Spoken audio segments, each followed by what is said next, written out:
Welcome back. Shake-up at Time Warner. A new Wall Street Journal report says AT&T plans to break down the corporate walls and fiefdoms that had long been a way of life at Time Warner's HBO, Turner and Warner Brothers units. What could this mean for the corporate culture at a newly formed Warner Media? Joining us now, Craig Moffett, founder and senior analyst at MoffettNathanson. Craig, good morning to you. Good morning. Thanks for joining us. I mean, whether it's that Wall Street Journal article or others, there seems to be a theme, which is all of these individual entities have to work together. Do you think that can work? Is that a sensible move, or is it going to cause a lot of disruption? Well, I think there's a glass half full and a glass half empty view. The glass half full view is Warner Brothers never actually tried to generate all that much strategic synergy between the parts of the business. They intentionally let them run independently. And so you have two issues, right? You have first, the excess cost associated with having all those individual silos, and so it's a juicy target for AT&T to say we can reduce some cost.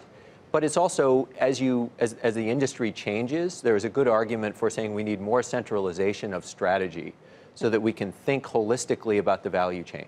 The glass half empty view, though, is, all right, but you just bought a creative company, and two of the most important creative people just walked out the door, and it's emblematic of how hard it is to graft a creative culture onto a phone company. And I've got to say, on balance, I'm a little bit more in that second camp. This is not good news. And if you are going to make big changes like this, is it better to rip the Band-Aid off and do it quickly, or would you have liked to kept those likes of Mr. Plepler around for longer, whether you have to sort of lead him on a bit to do so, to help the integration work more smoothly? It's not just that you need to keep those individuals, although that's important, right? I mean, the Rolodexes and the relationships that these people have are very important.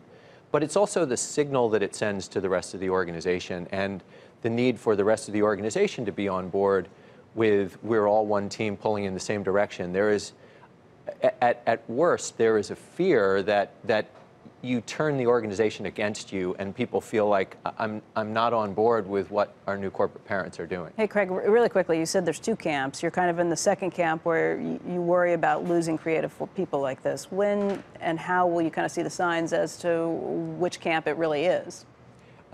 It takes a while, right? Because things are in the production pipeline for a long time before they come out. But through the grapevine, in my Rolodex, Michael's Rolodex, you already hear about resumes that are going out, and that worries you, right? I mean, you can't overstate just how different these corporate cultures are. So one of the reports over the weekend talked about the jarring impact of, wait a second, I've got to run all the way up to John Stankey for every $100,000 expenditure. And so I thought it was interesting in one of the articles, they talked about Richard Plepler planning a big wrap party for, I can't even remember which one of the shows it was. Well, a wrap party now requires financial authorization. And so that kind of corporate bureaucracy may seem kind of familiar and logical for someone from a phone company background, but it can be very abrasive to the new company. And it's happening at a time when Facebook and Amazon are creating these content creator paradises and writing big checks, right? And so desperately seeking talent, right? For AT&T, what is the direction they're all pulling? Is it, look, everything's got to justify itself because of data usage from our subs or something? Well, they've made a big play for addressable advertising, and so they can overlay the information they've got about what people watch, where they are, what they search for on the web, and that sort of thing, and increase their advertising value. That's real, but look, let's be honest. Advertising is 2% of revenues at AT&T.